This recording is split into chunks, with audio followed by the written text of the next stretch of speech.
کل رات ایک ایسا واقعہ ہوا جس نے زندگی کے کئی پہلوؤں کو چھو لیا۔ قریب شام کے 7 بجے ہوں گے کہ موبائل کی گھنٹی بجی۔ اٹھایا تو ادھر سے رونے کی آواز آئی۔ میں نے چپ کرایا اور پوچھا کہ بھابھی جی آخر ہوا کیا ہے؟ ادھر سے آواز آئی، آپ کہاں ہیں اور کتنی دیر میں آ سکتے ہیں؟ میں نے کہا، آپ پریشانی تو بتائیں، آخر بھائی صاحب کہاں ہیں اور ماں کدھر ہیں؟ آخر ہوا کیا ہے؟ لیکن ادھر سے صرف ایک ہی رٹ تھی کہ فوراً آ جائیں۔ میں نے اسے مطمئن کرواتے ہوئے کہا کہ 1 گھنٹہ لگ جائے گا پہنچنے میں۔ جیسے تیسے گھبراہٹ میں پہنچا، دیکھا کہ بھائی صاحب جو ہمارے جج دوست ہیں سامنے بیٹھے ہوئے ہیں۔ بھابھی جی رونا چیخنا کر رہی ہیں۔ 12 سال کا بیٹا بھی پریشان ہے اور 9 سال کی بیٹی بھی کچھ کہہ نہیں پا رہی۔ میں نے بھائی صاحب سے پوچھا کہ آخر کیا بات ہے؟ بھائی صاحب نے کچھ جواب نہیں دیا۔ پھر بھابھی جی نے کہا، یہ دیکھیے، یہ طلاق کے کاغذات کورٹ سے تیار کروا کے لائے ہیں، مجھے طلاق دینا چاہتے ہیں۔ میں نے پوچھا، یہ کیسے ہو سکتا ہے؟ اتنی اچھی فیملی ہے، 2 بچے ہیں، سب کچھ تو سیٹل ہے۔ پہلی نظر میں مجھے لگا کہ یہ مذاق ہے، لیکن میں نے بچوں سے پوچھا، دادی کدھر ہے؟ تو بچوں نے بتایا، پاپا انہیں 3 دن پہلے نوئیڈا کے اولڈ ایج ہوم میں شفٹ کر رہے ہیں۔ میں نے نوکر سے کہا، مجھے اور بھائی صاحب کو چائے پلاؤ۔ کچھ دیر میں چائے بھی آ گئی۔ میں نے بھائی صاحب کو بہت کوشش کی چائے پلانے کی، مگر انہوں نے نہیں پی اور کچھ ہی دیر میں وہ معصوم بچے کی طرح پھوٹ پھوٹ کر رونے لگے اور بولے، میں نے 3 دنوں سے کچھ بھی نہیں کھایا۔ میں اپنی 61 سالہ ماں کو کچھ لوگوں کے حوالے کر آیا ہوں۔ پچھلے سال سے میرے گھر میں میری ماں کے لیے اتنی مصیبتیں ہو گئی ہیں کہ بیوی نے قسم کھا لی ہے کہ ماں جی کا دھیان نہیں رکھ سکتی۔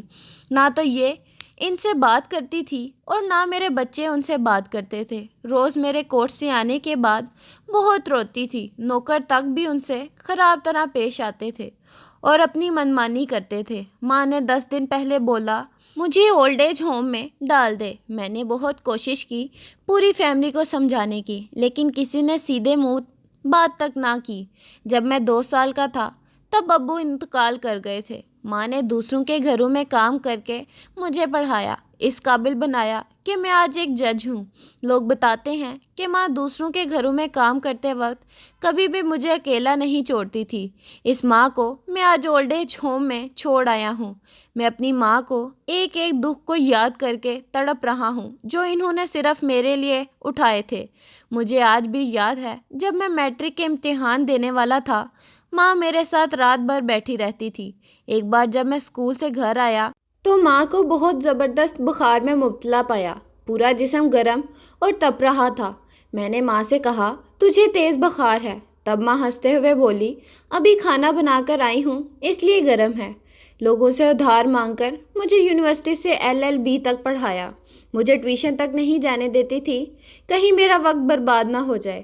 کہتے کہتے رونے لگے اور کہنے لگے، جب ایسی ماں کو ہم نہیں ہو سکتے تو اپنی بیوی اور بچوں کے کیا ہوں گے؟ ہم جن کے جسم کے ٹکڑے ہیں، آج ہم ان کو ایسے لوگوں کے حوالے کر رہے ہیں جو ان کی عادت، ان کی بیماری، ان کے بارے میں کچھ بھی نہیں جانتے۔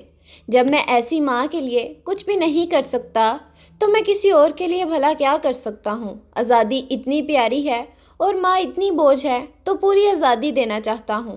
جب میں بغیر باپ کے پل گیا تو یہ بچے بھی پل جائیں گے، اسی لیے میں طلاق دینا چاہتا ہوں۔ ساری پراپرٹی میں ان لوگوں کے حوالے کر کے اسی اولڈ ایج ہوم میں رہوں گا، وہاں کم از کم ماں کے ساتھ تو رہ سکتا ہوں۔ اور اگر اتنا سب کچھ کرنے کے باوجود ماں اولڈ ہوم میں رہنے کے لیے مجبور ہے تو ایک دن مجھے بھی ادھر جانا پڑے گا۔ ماں کے ساتھ رہتے رہتے عادت بھی ہو جائے گی۔ ماں کی طرح تکلیف تو نہیں ہوگی۔ جتنا بولتے اس سے بھی زیادہ رو رہے تھے۔ اسی دوران رات کے 12:30 ہو گئے۔ میں نے بھابھی جی کے چہرے کو دیکھا، ان کے چہرے پر پچھتاوے کے جذبات سے بھرے ہوئے تھے۔ میں نے ڈرائیور سے کہا، ابھی ہم لوگ اوائڈا چلیں گے۔ بھابھی جی، بچے اور ہم سارے لوگ اوائڈا پہنچے۔ بہت زیادہ گزارش کرنے پر گیٹ کھولا۔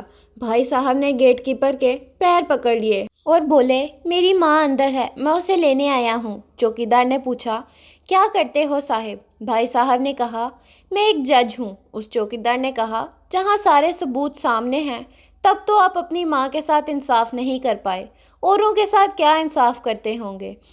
اتنا کہہ کر ہم لوگوں کو وہیں روک کر وہ اندر چلا گیا۔ اندر سے ایک عورت آئی جو وارڈن تھی۔ اس نے بڑے زہریلے الفاظ میں کہا، 2 بجے رات کو آپ لوگ لے جا کر کہیں اسے مار دیں تو میں اللہ کو کیا جواب دوں گی؟ میں نے وارڈن سے کہا، بہن آپ یقین کیجئے یہ لوگ بہت پچھتاوے میں جی رہے ہیں۔ وہ ہمیں کس طرح ان کے کمرے میں لے گئی۔ کمرے کا جو نظارہ تھا اسے لفظوں میں بیان کرنا مشکل ہے۔ صرف ایک فوٹو جس میں پوری فیملی ہے، وہ ابھی ماں کے بغل میں جیسے بچے کو سلا رکھا ہے۔ مجھے دیکھا تو اسے لگا کہیں بات نہ کھل جائے، لیکن جب میں نے کہا کہ ہم لوگ آپ کو لینے آئے ہیں تو پوری فیملی ایک دوسرے سے لپٹ کر رونے لگی۔ آس پاس کے کمروں میں اور بھی بزرگ تھے، سب لوگ جا کر باہر تک آ گئے۔ ان کی بھی آنکھیں نم تھیں۔ کچھ وقت کے بعد چلنے کی تیاری ہوئی۔ پورے اشرام کے لوگ باہر تک آئے۔ کس طرح ہم لوگ اشرام کے لوگوں کو چھوڑ کر سب لوگ اس امید سے ہمیں دیکھ رہے تھے کہ شاید انہیں بھی کوئی لینے آئے۔ راستے پر بچے اور بھابھی جی تو چپ چاپ رہے، مگر ماں اور بھائی صاحب ایک دوسرے کے جذبات کو اپنے پرانے رشتے پر بٹھا رہے تھے۔ گھر آتے ہی کافی ٹائم ہو گیا۔ بھابھی جی بھی اپنی خوشی کی چابی کہاں ہے یہ سمجھ چکی تھی۔